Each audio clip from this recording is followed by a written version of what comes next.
Good day, ladies and gentlemen. Got a special guest today. Got my friend here, Mark Ameerali, and he's got a compelling story about escaping the Trudeaupian, Covidian communism of especially Western Canada, living in BC. And my condolences for having to live under the NDP regime there for so long, or whatever. And it's a story of escape from insanity, finding solace in the United States, in traditional Catholic community, and a lot of compelling ups and downs. And before we get started here, Mark, I'll just show the book. This is the book. It's called Flight to Freedom: From Lockdowns to Liberty. And you can find this in the link area, the link for this in the description area of this podcast, whether you're watching it as a video or listening to it on iTunes or Spotify, one of those places. It's there for you. And we're going to get into sort of the heart of the journey that Mark's been on. But first, Mark, thanks for joining me. Thank you very much for having me, Kennedy. It's an honor. I've been watching you for several years, and you've been very instrumental in my journey as well. So, well, I'm sorry about that, that you had to watch so much of me. But I want to read something from the beginning here, Mark. It's the backstory. It's from the beginning of your book, and I want to just find. There you go. You talk about your upbringing in Vancouver. And because Vancouver's a beautiful city, I have a half-sister who lives in Vancouver. I mean, it's like all these amazing, beautiful places. The Liberals always destroy them. It's San Francisco, it's Seattle, it's Portland, it's Vancouver. It's always the same. For some reason, they never want to go after the prairies where it's like minus 40 and the wind cuts your face. They leave those alone for some reason. They want to destroy the nice places. So I want to read a little background of this because I think this is fascinating. So you say, unlike most Canadians, the longer I was in Vancouver, the less I liked it. I can't stand the rain, and after 24 years, it was getting to me. I'd always thought that I hated the cold because of my genetics. After all, I was a first-generation Canadian, and my parents were from the Caribbean. You go on to say how later on... Sorry, my son's running around. What are you doing, Samson? Later on, you actually realized you suffered from the seasonal affective thing, which they call SAD. Seasonal affective disorder, which I think is an apt name. And you couldn't get used to the biting, wet cold. Why don't you describe the sort of feeling of being a fish out of water living in Vancouver?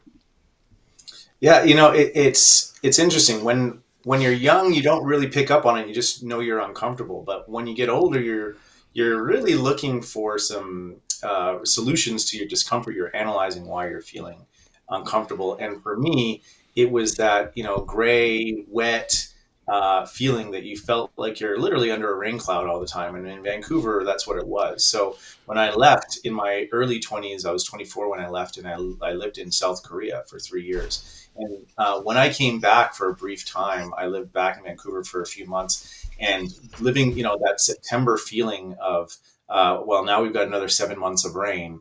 Was exactly what it was. And so I realized it wasn't the wet, and it wasn't it was the wet, and it was the lack of light that was impacting me, because in Korea it gets actually a lot colder than Vancouver, but it's sunny, and it's you've got 300 days of sunny year and a lot less rain. And so moving into the interior of BC after that was a great solution to that. I don't mind the cold, as I realize now, living in North Idaho. I do not mind the cold at all. In fact, I quite love it. I love snowboarding. I just do not like the cloudy, wet weather when it rains. I actually it is a good reminder as to what I left and why. So, well, it's funny for those who don't understand Canadian geography. First of all, there's like 75 different climates here. So they talk about climate change, and I'm like, yeah, you drive from one part of a province to another, you get a lot of climate change. And where I am, it's basically the same as northern Michigan weather. We've got a bunch of snow, Great Lakes, that sort of thing, but really hot summers, really hot and humid summers. We go from minus 20 to plus 30 in a matter of 60 days, and it's really hard to get used to it. But out west, the weather in BC, in Vancouver, I should say, because a lot of BC is dry, right? You got the inland areas like Kelowna and stuff, where it's basically a desert, right? So you go to mountains like Big White, and it's covered in snow because it's up there. And then down, it can be minus 15, minus 20, and there's nothing on the ground, right? Yeah. But there's a lot of sun, which makes a big difference. I think the main thing is really the sun. Would you say that's kind of the big thing, is even if it's cold, absolutely, as long as you have sun? Yeah, dry cold versus wet cold. Anyone who knows the difference between those can empathize, because that wet cold gets into your bones, and then with the lack of sun combined, it was just difficult for me. Now that I live in the interior, the sun and the drier cold, I love the cold. And like I said, I'm a big snowboarder. Big White was my mountain of choice. I was there several times a week, and yeah, I loved living in the interior. I loved living in Kelowna. I lived there for 10 years. We had our first 4 children there, and it was a very difficult place to leave, to be honest. So you got, yeah, it is beautiful there. So you've got this, and Kelowna is much more kind of delightfully redneck than Vancouver, which is a good thing. Correct. Okay, so you got this background in real estate, finance, and so forth, and you describe in the book lots of ups and downs. There's a whistleblower moment. Why don't you tell us about the sort of whistleblower thing? Because that was fascinating. Or we were talking about the early on in my career, the reason I moved up to Kelowna, I was working for a company which shall remain unnamed. And what happened was I was brought up there to create an investment fund for Canadians to invest in U.S. real estate. So this is just after I came back from Korea. I just finished my post grad studies and landed this interesting gig with a real estate company that was teaching people to invest cross border. And I was still fairly young and inexperienced, but what I did know for sure was that there was some shady things going on in the way that the education was being created, in the way that it was being vetted. And I started doing my independent research because I was responsible for creating the fund. And so I hired a firm out of the United States, out of Phoenix, actually, that I'd independently connected with to help vet what we were doing from a tax and legal standpoint. And I realized that what we were teaching our students was going to result in a very large deferred tax liability upon the sale of the assets that the students were buying individually. And the mechanism by which we were raising capital in the fund was very far offside with the securities regulators. And when I brought these concerns up to the CEO, I was basically told not to say anything about it, which I couldn't allow myself to do for several reasons. Not the least of which was it was going to result in millions of dollars in deferred tax liability for our students and our investors. And so what I did was I essentially blew the whistle because there was no one was going to say anything. And so because I had access to the client list, I sent out a message that alerting people to this. And the net result of that was that the company's offises were raided by the Securities and Exchange Commission. They were cease traded in several jurisdictions, and I think it was $5 or $6 million US was lost from investors because it was in a project invested in a project that was doomed to fail. Okay, so that resulted though. That What? resulted in a $5 million lawsuit against me. Yeah. In which so I was there was a motion, there was 56 pleadings in the motion against me, and none of them were valid, but it was meant as a deterrent and a scare tactic. And I actually had sent, when they sent out another call for funds, I actually sent out another uh, email to warn people not to do this. And what had happened was I was put under a gag order. And I essentially lost every penny I had defending myself against this lawsuit. But the net result was a stalemate because I was able to stay in that fight long enough so that the fires that I'd lit under other people had resulted in multiple other lawsuits with the as a result of the miseducation, misinformation, and misdeeds of the operator. And that eventually caught up with him. And so the litigation with me and him ended up in a stalemate because it wasn't worth pursuing. That's interesting. I'm just going to. I just got to tell my son something here. 1 second. I'm just going to pause this for half a second here. Yeah, we're back, ladies and gentlemen. I said to pause it. My wife is actually planning my sister-in-law's baby shower, and so it's just one of those things where I'm home with five of the six kids, and we have a little baby girl napping upstairs, and my kids are in the sunroom. Anyway, so here we go. So yeah, so that is that did a number on your health, though. I was reading in the book. So Yeah, it did. I mean, in my early 30s, I went through a lot of difficulties. We'll say prematurely. I had basically my adrenal system failed, and I started really down a bad way. I ended up having some pretty serious autoimmune conditions, and it set me down the path to discover some, we'll say, health options that I wouldn't have normally considered. but got pushed into because I was not finding the solutions in the traditional medical community, and it was really costly to my health. So Yeah, something I was on a podcast. It's called Hot Water History with a guy named Gary Rashid. He's got like a sort of ANCAP perspective, and he's a traditional Catholic. It's interesting. But we were taught he went through something similar when he was a teacher that I went through, where just persecution within the Catholic school system, trying to actually teach Catholicism, and he ended up getting this. He talked about how he started breaking out with hives all the time and losing weight and stuff. And something mhm. kind of similar happened to me when I was going through my nonsense with the school board, and I ended up just going through a lot of these sort of stress-related illnesses. And then when I got away from it, it went away, and it just these stress events in life can actually cause real health events. So, yeah, Mhm. it's a terrible thing. Um, so okay, so then everything gets back on track. Everything, you get rid of this lawsuit. You talk about how you got to this place of financial security, and you had always been a practicing Catholic, at least to some degree. Like you mentioned in your book at the beginning, where you'd sit in mass in the morning with your mom, and she'd leave to go to work across the road, and then you'd wait, and then you'd go to school when school opened. And but so you always were raised a Catholic, but was your faith like integral to your life before the lockdown stuff, or was it kind of jump started by the lockdown stuff? Um, It was actually integral, and the reason is in one of my other books I mentioned this more specifically. But my mom was raised in a Catholic orphanage at starting at 7 years old. She was kind of ejected from her family home, and she grew up around the Catholic faith. She is a mass every day kind of person, and that did rub off on me. It was not lost on me the way that I was supposed to live. I had great catechesis. I had good example. Unfortunately, my father didn't buy into the practice of the faith as much, but he was present in it and didn't oppose. Now that unfortunately the lack of fatherly guidance in the faith led to the natural falling away as a teen in my university years.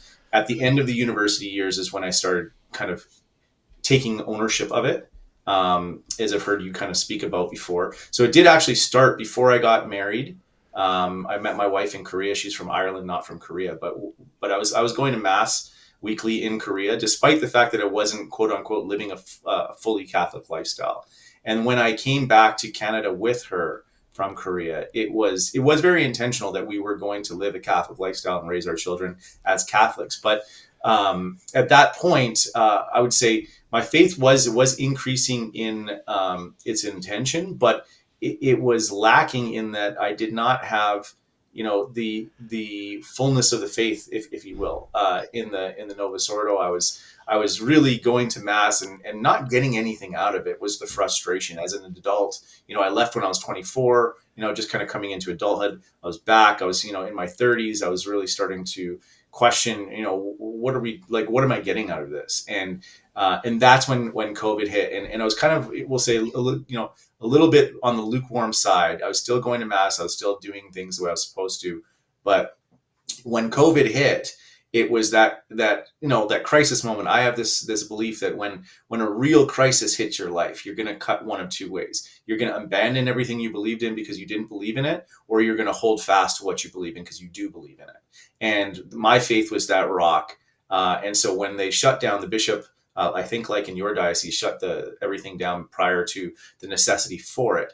And I saw the situation for what it was. I was like, this. They obviously don't really believe this is necessary if they're proactively shutting things before it's required. And so I started seeking out where I could get access to the sacraments because I did feel a lack. I mean, even when I was not living the lifestyle I should have, I was still going to mass, and without the mass and the sacraments, I was feeling like a fish out of water. And so that's when I found the traditional Mass Society, the Latin Mass Society of Kelowna, and at the time they were meeting in the parking lot because they weren't allowed to use the building. And so that was my introduction to the traditional Mass. And there's 30, 40 people in a parking lot, and it kind of just grew from there. I was like, I didn't have that kind of like, wow, this is amazing, because I was in a parking lot and it was under a tent. But I certainly did get that when I actually got into the church and saw the beauty and saw the first high mass that I ever went to, and it was great. And it's kind of like, you recognize what you've been missing this whole time, and you're like, this is what it should be for everybody. It's amazing. I'm almost done writing my manuscript of my modernism book. I think I'm going to need like a detox of modernism for like 10 years to get over all the nonsense. I feel like that trope from like a detective drama where you go in and he's got the board with all of the newspaper clippings and like the sticky notes and the Yeah, strings and the yeah, the pins, and springs, he's all the springs and the all the pictures. coffee cups and like a half empty bottle of Jameson. He hasn't slept in 4 days. He's like, I've solved the case. That's what I feel like after this book. It's just modernism is so insane.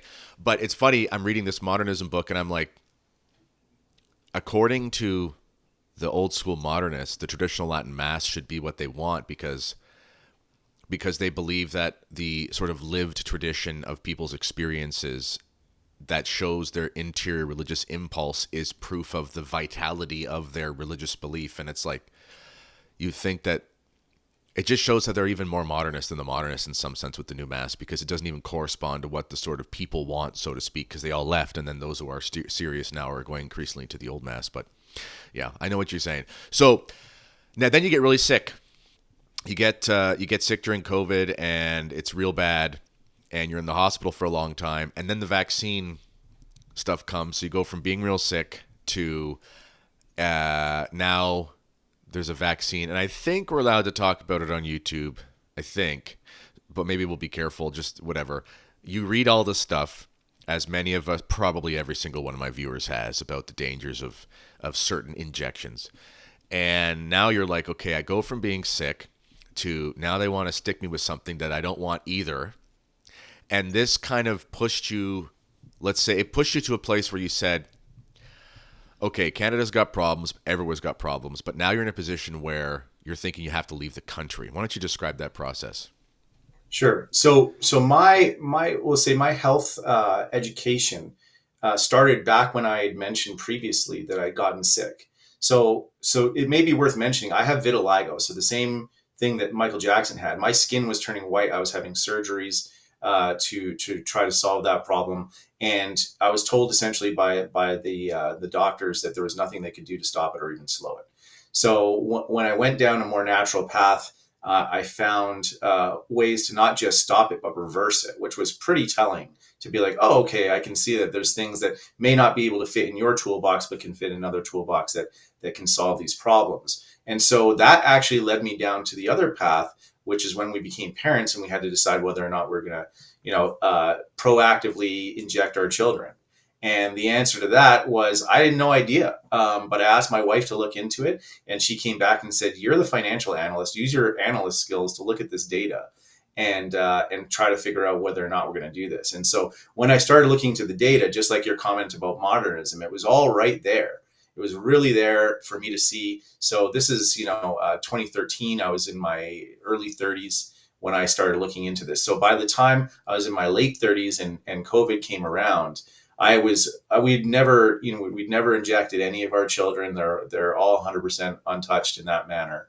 But that's why it was such a big surprise when I got sick as badly as I did, because I was proactively doing a lot of things to help prevent this. I did not mention this in the book, but I typically snowboarded at the time when, as my career got more, say successful. I was typically down in Mexico for several months a month, or several months a year every winter, because I still like to get out there into the to warmer weather. And when I was down there, I was basically doing medical tourism. I was doing a lot of preventative things, and so the fact that I got as ill as I did was a big surprise. Now. At the time. Now, retroactively, I've done some research and I've seen studies out of places like Indonesia that indicate that a low vitamin D level is highly associated with hospitalization, and being darker skinned in northern climates leads to that. And so that was represented in my family. My father got sick immediately after I did, and unfortunately passed away at the time. that I was in and out of the hospital. I had so when I got COVID, my lungs ended up collapsing. My right lung collapsed. I was on oxygen for months. I was dragging an oxygen tank around with me. But the essence of it was when I got sick, I refused to take many of the things that they would have recommended. And so when I finally did get out of the hospital and I went and hired a doctor at a great expense to actually fix me instead of just give me things that I knew weren't going to work. And I did turn around and I did recover the vax mandates and the mask mandates that were being pushed on me, especially because I still had very fragile and recovering lungs, were pretty ironic. And I had the police called on me more than one time for refusing to wear masks, despite the fact that my medical doctor had written me an exemption for that because of the state of my breathing issue and the fact that I was on oxygen. And that did not satisfy the people at the restaurants or places that I was going to that I was able to walk around and try to breathe freely. So I was not happy about the way that Canada handled the COVID response. Let's put it that way. Do you know what's amazing? I never wore a mask. Well, that's not true. In the hospital a couple times, you couldn't go in at all. So, and then one time, so like 3 times, because I went to the hospital. Like, wife had a miscarriage, but even then, I took it off. They didn't care. I think they just realized she had a miscarriage and they weren't going to say anything. um, and then that was, I think, the only time. And then when I had to buy a car in 2021, it was right after the vaccine mandates. We bought the car in September and October, or the Mm-hmm. passports, I should say. And that was when it was really difficult to buy a car. It was like there was a shortage, and we needed Yeah. an 8-seater because our family was growing, and I'm like, we literally Yeah. won't fit. And there was like one an hour away. So I was like, okay, the last thing I want is to lose my chance on getting this van. I was looking for weeks, and we needed a van. Ours was breaking down, so I have got one of those plastic ones that looks like the bottom of a hockey mask, and I wore it like just like I walk in. The guy sits down at his desk, takes his off, and I was like, okay, so I took it off. So that was like the only time but I never had the police called on me. I don't know what it was. I would go to these stores and everything, and I only was ever talked to once by some crazy lady. But I had my friends all had this. I never had the pleasure of having to deal with the police, so I don't know. I don't know why. Yeah, yeah. No, it was not a comfortable situation, but I hear you with the mask thing. It was crazy, and philosophically, I just did not want to have that virtue signal because I didn't agree with it at all. And at the end of my time in Korea, with the way that their society set up, it's very different than here. And after 3 years of living there, I just knew that I knew enough about the way that they lived that while I really loved living there, I absolutely love that country. It wasn't a fit anymore, and I needed to leave because of the way that the we'll say the hierarchy works in the country is very age related and not merit based, and it was very frustrating. So I had that same feeling back in Canada. That's what I recognized, that feeling, because I'd experienced it before, and I just realized I need to leave this country, which was a very difficult decision to make. So yeah, it is difficult. We've talked. I've texted about this, and we tried. Like there was a time when I wasn't sure what I was going to do as a career. I mean, somehow I've been able to cobble together this whatever I do, and I don't know how it worked out because being an author, that's like saying I want to open a restaurant. It's like I Yeah, would never counsel my kids to open a restaurant, because yeah, 9 out of 10 of them aren't going to last. And same with books, but for some reason, whatever, God's been good and it's worked out. But when I wasn't sure what was going to happen, I'm like, well, I can't rely on these hypotheticals.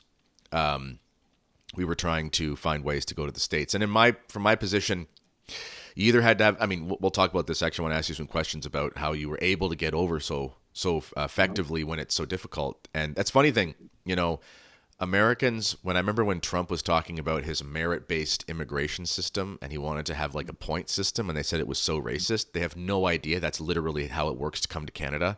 You have to have you have to prove all of these things that are all quote unquote like Western in order to get here. So I was laughing. I'm like, Trudeau's system is more quote unquote racist than Trump's, but they have no idea what they're talking about. Anyway, but it's still hard to get into the States unless you have certain degrees. I didn't have one of those degrees. I don't have an engineering degree. I don't have an MBA. I didn't have $500,000 to invest in the thing or whatever. So I was stuck between the prospect of I can get one of these sort of temporary worker visas where you go join like a construction crew in one of these states that has a special permission. And I'm like, do I really want to move to the States? And my wife and kids won't see me for 6 days at a time because I'll be working, living in a motel, working on a construction crew with a bunch, that's not something I want. So we decided to stay and whatever and work it out. And it's worked out fine. But you had a way in. So describe us that process of how, like, everyone thinks of consulates and all these kinds of stuff, but you actually were able to basically just present something at the border and got to go. How did that work? Yeah, so this is Providence in my opinion. So way back when, and I've questioned many times this lawsuit that I got involved in my 20s that we talked about. That started because of my connection to the firm in Phoenix that I hired and the education that I got that was independent of the company I was working with. And when I wanted to move back to the States, they were like the US's premier cross-border tax and wealth advisory firm, the oldest firm in the US that advises specifically on this, right?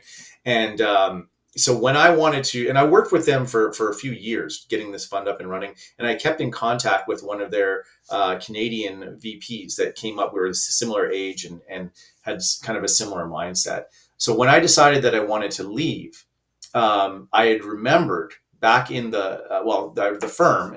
Well, first and foremost, I contacted the firm. I was put in contact with the CEO of the firm. I'd never spoken to him directly. I'd only spoken with some VPs. But one of the things that he reminded me of, because he had written a book, and I still had that book on my bookshelf. It was called The Border Guide, and it's the guide for Canadians living and working and investing across the border. And that's a very thorough book and talks not only about different visas and ways you can come across, but the financial impacts of coming across and doing investments and whatnot across the border. And it's the visa thing is complicated, but the financial end and the tax end specifically are very complicated. But one of the things that I remember reading and it always stuck with me was that if you have certain qualifications as a Canadian or as a Mexican, at the time it was NAFTA, they have a visa called a TN visa, which you can literally present a job offer and credentials at the border on the spot with no prior notice and receive up to 3 year work visa within minutes. It took me 75 minutes to get that first one. I drove up to the border with my documentation, and an hour and change later, I had a 3 year work visa to work in the United States. So okay, so how does that? Because that's bananas, right? Because that seems like the biggest loophole. So it's not just any job. It's not like the McDonald's wants you to be their branch manager. It's got to be something. So what kind of things qualify? Okay, so this is part of the reason that I wrote the book, because for this specific visa, what qualifies you is an educational background in specific areas. So one of the areas would be accounting, for example. If you have an accounting degree, and if you have an engineering degree, or if you have several other different types of degrees and 5 years worth of experience or a postgraduate master's degree, etc. Those things can all categorize you into different routes that will allow you to get a TN visa. For mine, it was a management consultant. And the reason that I could access that was because I had my undergraduate degree, which is actually technically all you need. My undergraduate degree is in finance, but I also had 5 years experience in doing what I was doing. And the firm that was bringing me across was actually started by that VP, the Canadian VP that I had mentioned earlier, who had started his own company. And we had talked 10 years previous about working together because it was a great fit. And when he knew that I wanted to get across into the United States, he offered to sponsor me for one of the TN visas and write the job letter. And so that's what I was doing as a management consultant for the investment arm of his business, because he was running his business in cross-border consulting, which had both a pure consulting role and a investment management role. And because I have an undergraduate degree in finance and 2 postgraduate designations and 10 plus years of experience in that area, it was a very good fit for me visa wise to get across. Okay, so let's play hypothetical here.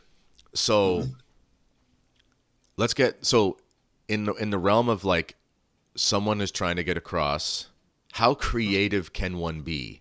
Because it seems like there's some room for wiggle room here. So let's just say somebody contacts you and is like, I watched this show It's not working for me here. Like I have a friend, he was able to move to the States because of his parents' lineage in the United States, and but basically, it wasn't. He wanted to teach in Catholic education. There's really very little good Catholic education here. He realized career is starting. I got to leave, so went to Texas, and he was able to get across because of that.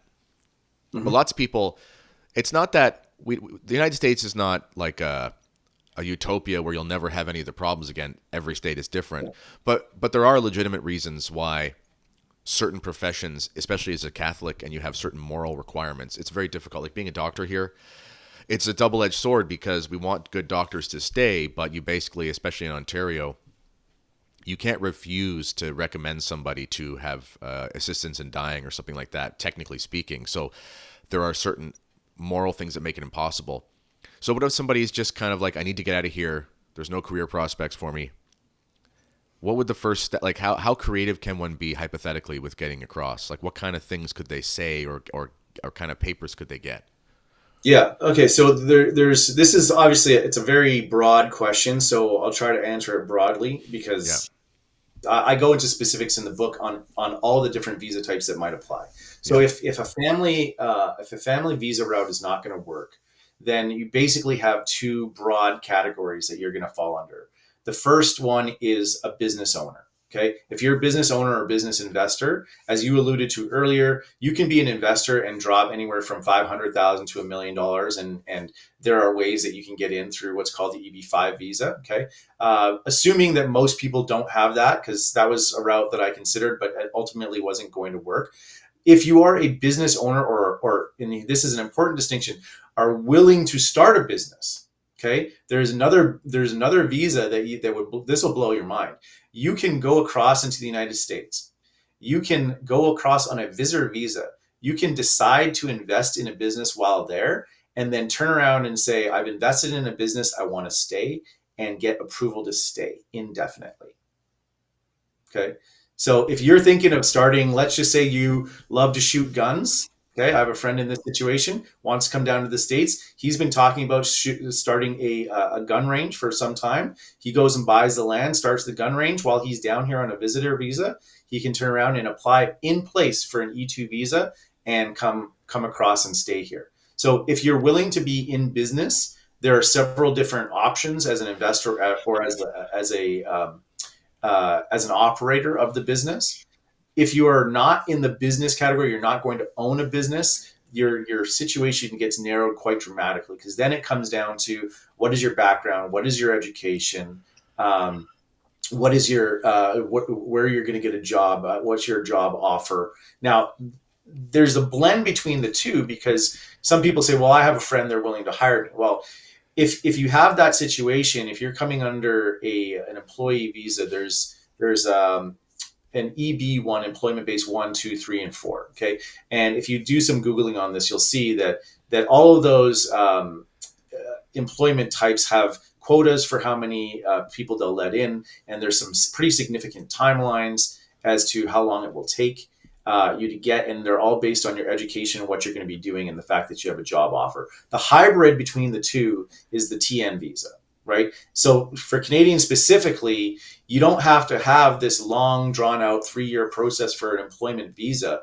You can come across on a TN visa if you fit certain categories and if you have certain experiences. Now that is going to be it's a lower bar for your education and experience, but uh, the problem with the lower bar, the challenge there is that the TN visa is what we call a temporary visa, and it's not going to lead to a green card. Now, thankfully, you can flip from a TN visa to a permanent visa. You can go from a temporary to a permanent and remain in country while you're doing that. And it's all very complicated, but just know that there are temporary visas and there are permanent visas, and you can't get a permanent from a temporary. You have to switch while you're midstream, and you can be switching to a permanent visa through employment or through business ownership. Those are the two ways you can get to a permanent visa. So if you came down and like, is there a minimum when you're like, if you go to so you can go to the States for 6 months as a visitor, right? That's the norm.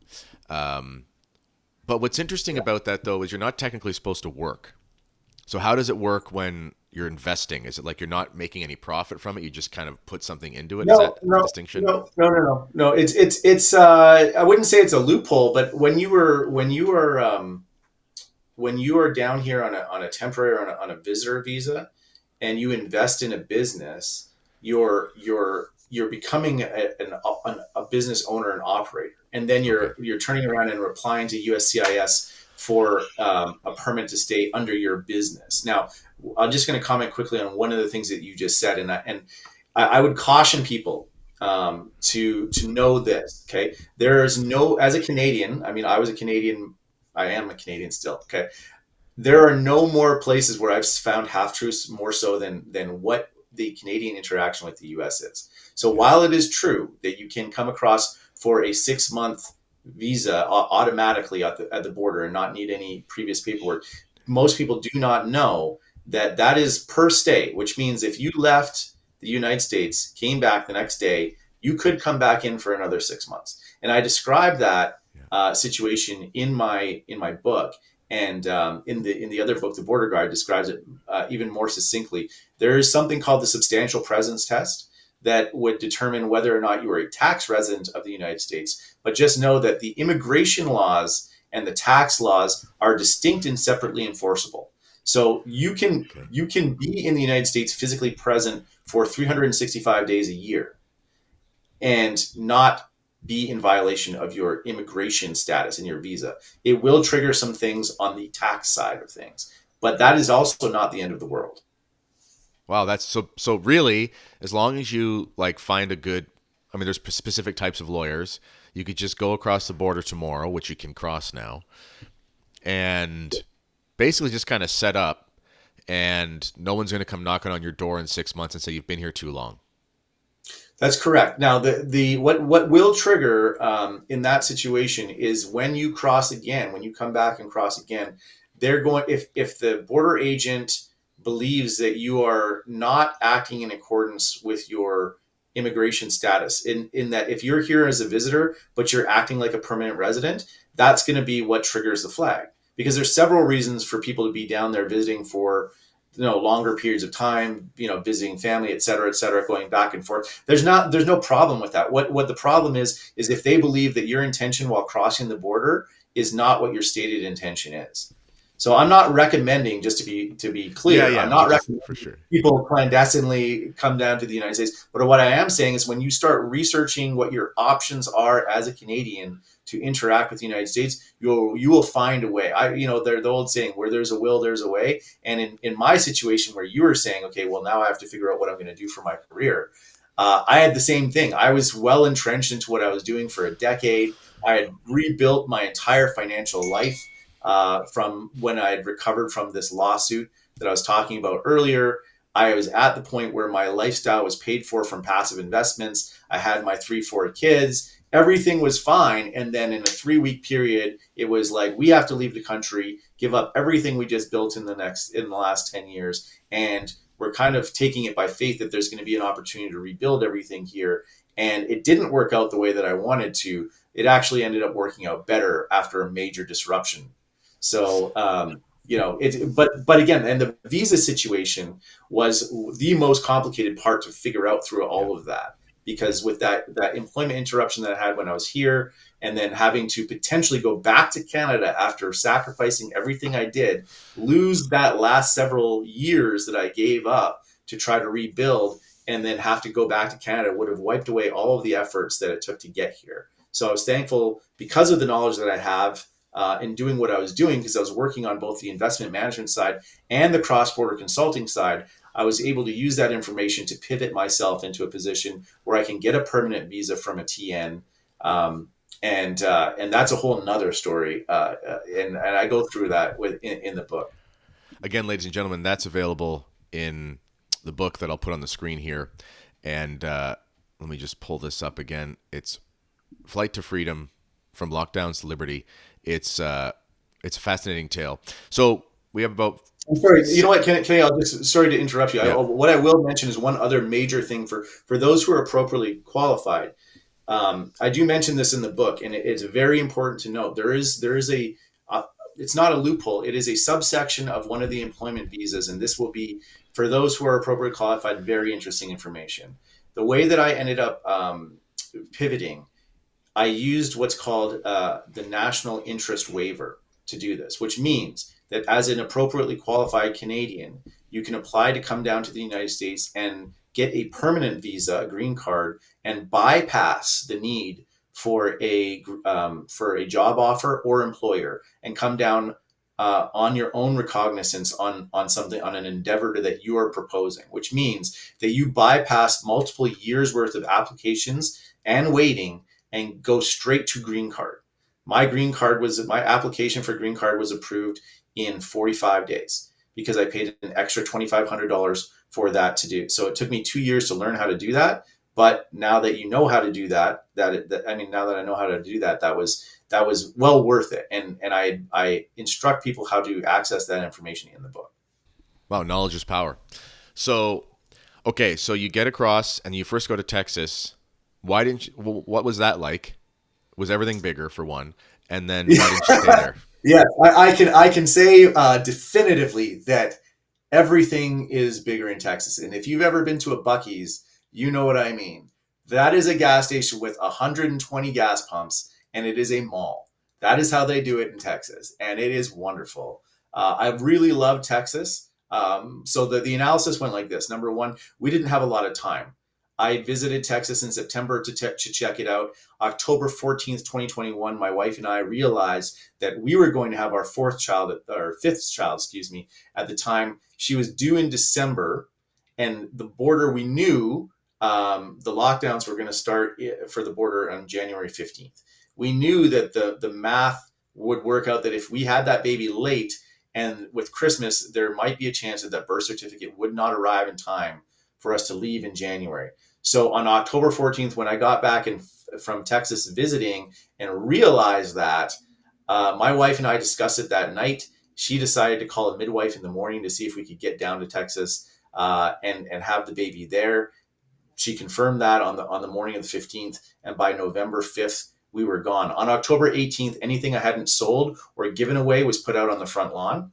We emptied the house, we filled the trailer, and we hopped in the vehicles and drove across the border on November 5th, narrowly escaping the major floods that happened in BC at the time. Oh yeah. Oh yeah, that's Yeah. interesting. So we drove through, and thankfully we missed all of the snow. Sometimes snow was just hours behind us driving through the Idaho mountain ranges and Utah mountain ranges. We get down to Texas, and it's milder weather. It was beautiful. We set ourselves up there, and yeah, we started rebuilding our life. I had my job set up there, and so we moved in. And the crazy thing was that my wife was about to have a baby. The baby was due December 1st. We arrived on November 12th. And had the baby come early, it would have been a major problem. So we had to arrange, accommodations that were fully furnished and at great expense. But we thankfully had made some good connections, which I describe in the book, that allowed us to have that soft landing with everything set up. We got everything set up for Christmas. We had the baby. It was wonderful, and we started going to a traditional mass down there in an actual church, which was nice. And so, yeah, we started. I only knew about Mater Dei because I'd watched a lot of Taylor Marshall, and I knew he went to mass there. So that's where we started going to mass, and it was great. It was like Texas was wonderful. But what it started me on a path of tradition that made me want more tradition. And then you found your way to the Post Falls area. Why don't you explain how you Correct. Yeah. decided to go to Idaho?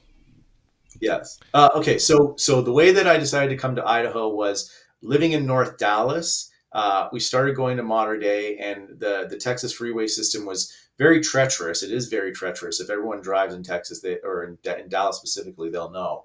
And so we were looking for other mass options. So I started looking around for other Latin masses. We found an SSPX chapel up in Sanger, just north of Dallas, and it was a much calmer drive on the way there. I had been aware of the SSPX. I first learned about the SSPX up in Canada. I was going to a diocesan Latin mass. The next closest mass was the Latin mass was in Vernon. It was an SSPX chapel. And so I became aware from a friend of mine who had been going to the church that I was at in Immaculate Conception in Kelowna, and had started going to the chapel up in Vernon. He had introduced me to Lefebvre. This is when I was actually in the hospital was when I watched documentaries on the Lefebvre and started reading about it. When I got out, I started continuing. I started going to the diocesan Latin Mass. I had no ability to distinguish between the traditional communities at the time. When I got down to Texas and I had options for Mass, I started going up to Sanger, and that's when I really started truly learning about the distinctions between the SSPX and the history of the traditional movement. And I felt so at home in the traditional Latin Mass that I knew I was going to continue going to that. But as I started learning more about the traditional movement, I just left my country on a moment's notice, Yeah. essentially. And what I was looking for was stability, and I was looking for consistency and access to the traditional sacraments. And as I learned the history, and as I saw Traditionis Custodes coming out in 21, and I saw everything that was going on locally with Bishop Strickland, because we had been out to Tyler. I guess we didn't mention this, but when I visited Texas in September, I went to Tyler. I met with Bishop Strickland. I bought into land in the community out there, Veritatis Splendor, and I joined the financial board when I had moved down.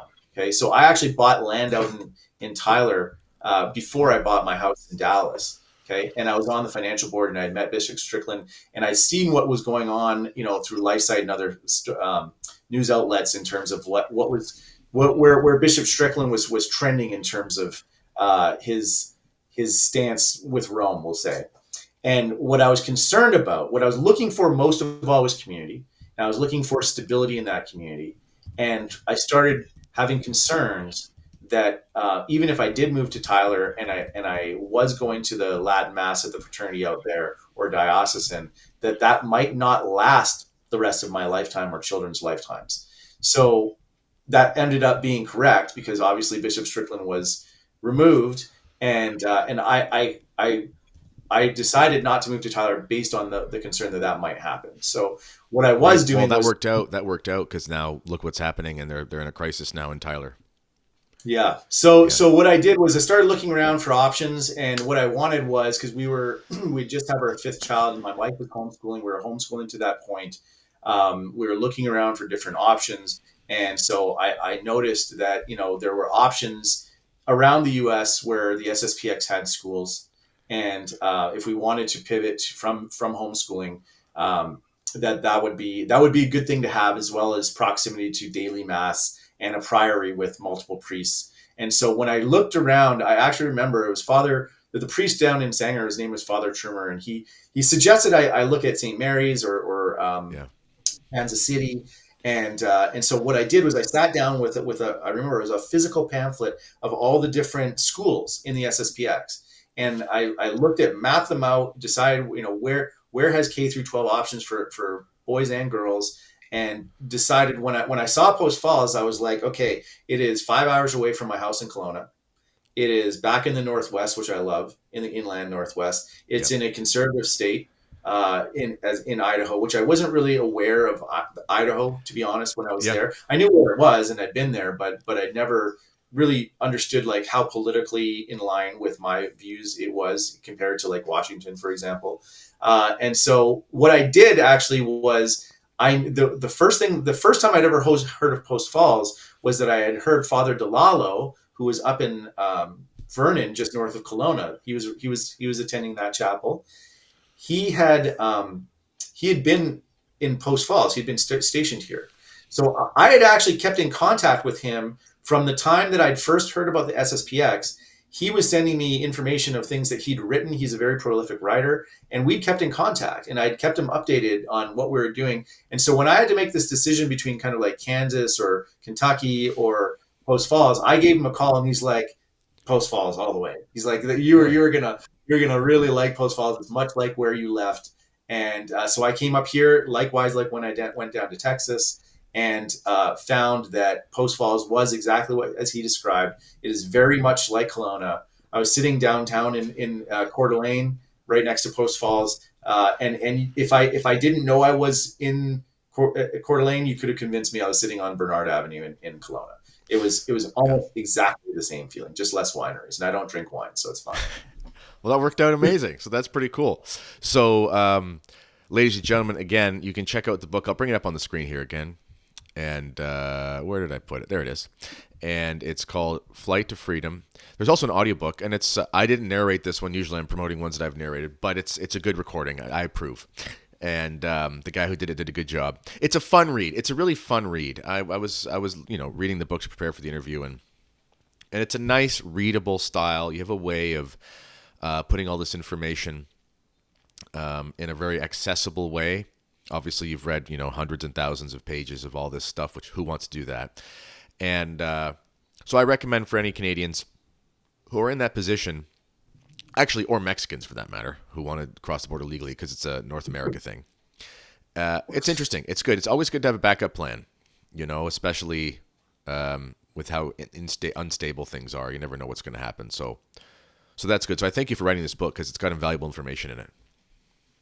Thank you, Kenny. I appreciate that. I appreciate the fact that you mentioned it's accessible. It deals with some complicated topics and subject matter, but I try to lay it out in a manner that really gives you a good overview, especially on the visa and tax implications of coming across. Which, for the record, I did record the audiobook, so I thank you. It was fun doing that. But the physical book and the soft copy is where the subchapters that contain the visa and tax information are. They're not described in the audiobook because I did not want to bore people to death. Yeah, that's awkward. So I made it in a way that it was easy to skip that information over if you just want to learn the story.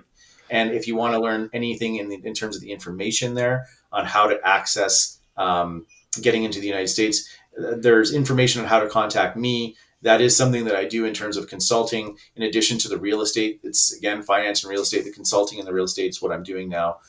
Down here, and happy to field any questions. My information is in there if you want to access that information in more depth. Excellent. And has it been confirmed? Have we confirmed the possible visit that I might make to Post Falls? Is that something we want to talk about on the air, or should we leave that in the hypothetical so far? I would say there is definitely a plan. We've soft circled the dates for you to come down here and give a keynote address to the community here in July of this year. Yeah. So, ladies and gentlemen, keep your eyes out for the confirmation of that. It's likely nothing set in stone, but I might see some Post Falls folks, which I'm excited to. I've heard great things about it in about 2.5 months if all works out. So, anyway, all right, Mark, it's been a pleasure. Thanks for coming on my show, ladies and gentlemen. Check out his book. The link for that book is in the description area of this podcast, whether you're watching the video or listening on one of the audio platforms. And anything else you want to say before we sign off? I would say that even though leaving Canada was very difficult, that decision has been vindicated in the life that we've rebuilt down here in Post Falls. It's absolutely wonderful and totally worth it. Excellent. So there is. If you're stuck in Trudopia and you can't find a way, we were able to find a good spot to go, but it's hard and it's expensive, and moving across Canada is like more difficult than moving to a different country sometimes because this place is so big and it's not that easy. So some people need this option. So check out the book, ladies and gentlemen. As always, let me know what you think in the comments. This has been the Kennedy Report. Until next time, God bless you all.